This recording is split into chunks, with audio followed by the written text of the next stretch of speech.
Olá, pessoal, tudo massa com vocês? Professor Mário Matos aqui. Galera, hoje eu vim fazer, né, uma apresentação do nosso material do SSA1, né, o nosso raio-x de biologia para o SSA1. E aqui, galera, vocês vão ter os 7 módulos que a gente vai colocar à disposição de vocês, que vai envolver todo o conteúdo do SSA1. Você que vai fazer o SSA1 da UPE, aqui tá todas as matérias, né, todos os conteúdos que você precisa dominar para ter, né, um sucesso na tua prova do SSA1. Só para a gente colocar, né, as pessoas que não conhecem o SSA1 ou o sistema seriado, né, da UPE, vocês vão observar que esse sistema ele é uma forma de ingresso à universidade, né, a Universidade Estadual de Pernambuco, onde você vai fazer um vestibular seriado. Existe parte das vagas dentro dessa modalidade e a outra modalidade vai ser via Enem, via o SISU. Então a gente vai observar que normalmente a pessoa, né, quando ela está, né, no ensino regular, ela vai ter a opção de fazer, tá, o SSA1 com conteúdos do primeiro ano, o SSA2 com conteúdos do segundo, o SSA3 com conteúdo do terceiro, mais a redação. Então aqui, né, no conteúdo do primeiro ano, a gente observa que nós temos conteúdos que vão estar presentes em praticamente todos os vestibulares. Então, a gente vai ter aqui a bioquímica celular. Lembrar que é muito comum em vestibulares tradicionais você não ter um conteúdo específico só ou questões específicas só sobre bioquímica. Se a gente for pegar aqui, especificamente quando a gente vai tratar, né, de ácidos nucleicos, o ácido nucleico ele vai cair tanto na parte de núcleo como na parte de evolução, como na parte de genética, como na parte de biotecnologia. Então, sempre o aluno ele tem que estar focado que os conteúdos eles não são apenas pontuais, eles podem ser interconteudistas. Então, a gente vai ter aqui todo o mecanismo, né, bioquímico, passando por água, sais minerais que são substâncias inorgânicas e todas as substâncias orgânicas. Lembrar que quando você vai tratar principalmente de carboidrato e de lipídios, é muito comum você também ter questões relacionadas à bioenergética, ao consumo de substâncias orgânicas para a produção de ATP e também como a gente está, né, em época, né, em ano de Copa do Mundo e também quando tem ano de Olimpíada, questões relacionadas, né, relacionadas, são questões que vão ter esse conteúdo relacionado, principalmente em relação ao armazenamento, a questões relacionadas muitas vezes que já caiu até pegando um gancho aqui no próprio Enem, falando sobre o armazenamento de ATP, sobre o armazenamento de O2, sobre as formas que a gente tem de produção de ATP e de armazenamento de glicose na forma de glicogênio e assim por diante. Beleza? Vindo para cá, o nosso segundo conteúdo, né, de citologia, nós vamos ter a teoria e passando por todos os conteúdos relacionados a tipos celulares, a estruturas e componentes como membrana, citoplasma e núcleo, os transportes através da membrana, a estrutura de citoesqueleto que está lá no citoplasma junto com as suas organelas e as suas funções, como também a gente vai ter, né, o núcleo com as divisões celulares, mitose e meiose. Pegando logo um gancho aqui, galera, toda vez que a gente vai tratar de meiose, a gente já faz uma ponte, né, uma ponte com gametogênese. Então, a gametogênese ela vai ter a mitose e a meiose associadas. Logo após, a gente vê o processo de fecundação e todo o desenvolvimento embrionário. A segmentação, que vai ser dividida nas clivagens e na blástula. Posteriormente vem a gástula, a neurulação e toda a parte de gravidez que vai acontecer, né, dentro do útero e a gente foca muitas vezes na gravidez humana.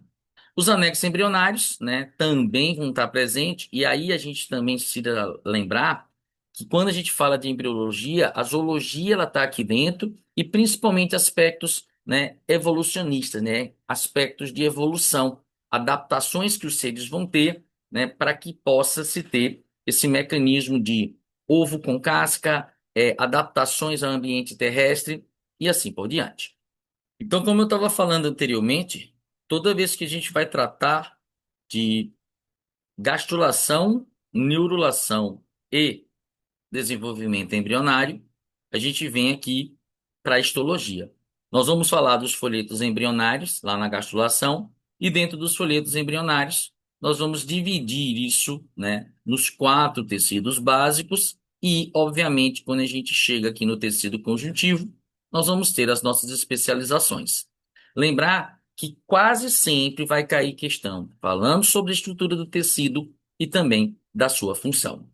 E fugindo um pouco, tá, dessas interligações, galera, a gente vem para cá, para o método científico, que é exatamente as questões relacionadas a observações, a levantamento de hipótese, a testes científicos e, obviamente, né, a identificação de se aquilo ali vai ser uma teoria, se ela pode ser colocada como uma lei, ou você não vai ter como provar, né, que aquilo ali realmente é possível. Mas cientificamente nós vamos ter algumas variáveis que são dependentes, algumas variáveis que são independentes e também os mecanismos onde a gente vai testar, né, dentro do mecanismo, não só com o grupo controle, mas todo um aspecto científico para comprovar se aquela hipótese ela realmente é possível.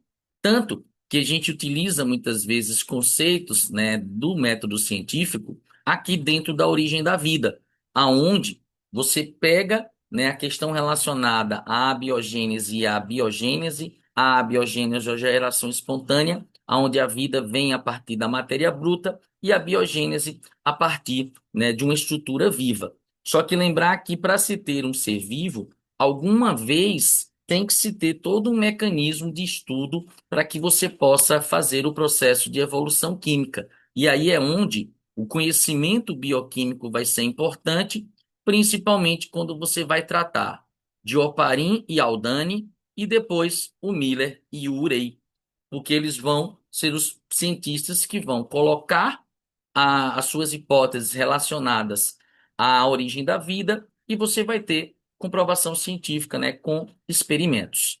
E a gente também não pode deixar de esquecer que vem um conteúdo, né? Já faz uns dois, ou vai ser o terceiro ano, que você tem um conteúdo que era cobrado lá no terceiro ano e que veio para cá, para o SSA1, que é ecologia. E a gente observa, né, que o estudo da nossa casa compõe todos esses conteúdos que estão aqui. Mas lembrar que quando você vai tratar desses primeiros aqui, isso aí também é visto na base do estudo da biologia, que é o que a gente chama de níveis de organização, que começa a partir de quem? Do átomo gerando uma molécula, as moléculas gerando substâncias que geram as células, essas células se unem originando tecidos, e os tecidos vão originar o nosso processo de sistema, organismo, ser vivo, né? E esse ser, se ele é de mesma espécie e está em conjunto, né, com outros seres vivos de mesma espécie, ele vai originar uma população. Quando várias espécies diferentes se unem, geram uma comunidade, a partir do momento que eu interajo o que é biótico, que tem vida, com o abiótico, que não tem vida, eu gero o ecossistema. Esses ecossistemas vão formar os biomas juntos com todo o mecanismo ser vivo, vai originar a nossa biosfera, biovida, esfera, o planeta Terra, e a gente vai observar também que a gente trata do chamado habitat, que é o local aonde o ser vivo é encontrado, e a gente nota que esse ser vivo ele tem um comportamento, que aí é onde a gente chama atenção para o nicho ecológico.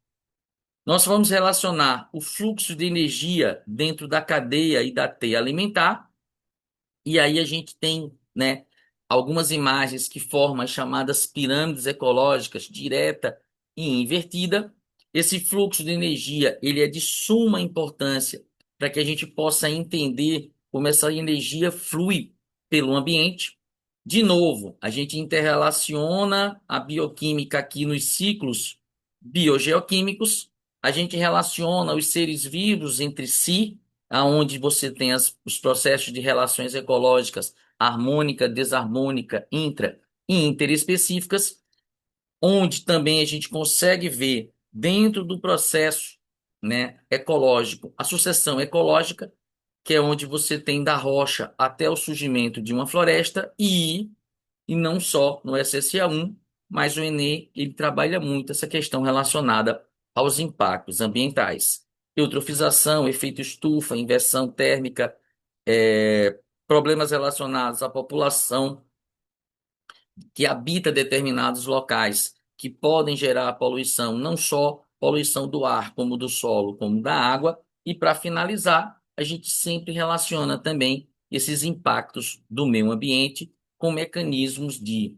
processamento de lixo, poluição da água, no caso, tratamento ou não do esgoto, e o que é mais comum também cair em prova é você ter questões relacionadas à exploração de petróleo que pode contaminar, né, a água e interferir em mecanismos de fotossíntese. O que a gente observa, galera, é que é um conteúdo vasto e muitas vezes as pessoas elas se aperreiam porque é muito conteúdo, mas aí é onde a gente vai tratar desse raio-x. O método LOA, que foi proposto por mim, o ler, ouvir e assistir, vai facilitar os seus estudos. Nós temos um material apostilado, resumido, com foco nos conteúdos que caem no SSA1. Nós temos vídeos curtos que vão ilustrar esse material e para completar você vai poder estudar em qualquer lugar. É só baixar os nossos áudios. Alguns áudios podem variar de 15 a 30 minutos, aonde você vai conseguir estudar em qualquer lugar. Você vai revisar na academia, vai revisar fazendo uma caminhada. Você pode estar viajando e escutando esses nossos podcasts, e isso vai facilitar demais as suas revisões. Então, meu nome é Mário Matos, sou professor de biologia e eu aqui estou mostrando para vocês qual é o conteúdo que a gente vai abordar dos nossos 7 módulos para o SSA1 e qual é a nossa metodologia. Um grande abraço.